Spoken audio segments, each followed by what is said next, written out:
সহজেই বিশ্বাসপ্রবণ, অন্ধের যষ্টি, একমাত্র অবলম্বন, গড্ডালিকা প্রবাহ, অন্ধ অনুকরণ। গড্ডালিকা প্রবাহ হচ্ছে অন্ধ অনুকরণ, তামার বিষ, অর্থের কুপ্রভাব, ব্যঙ্গের সন্ধি, অসম্ভব ঘটনা।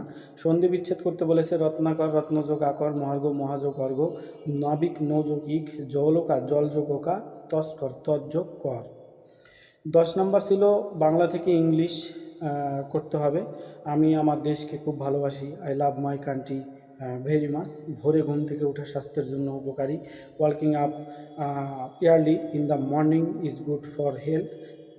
3 দিন ধরে বৃষ্টি হচ্ছে, it has been raining for 3 days।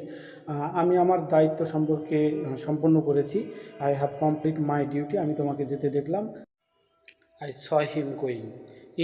ইংরেজি প্রথম প্রশ্ন ছিল হচ্ছে idiom phrase black and white, লিখিতভাবে we changed against him in black and white. By the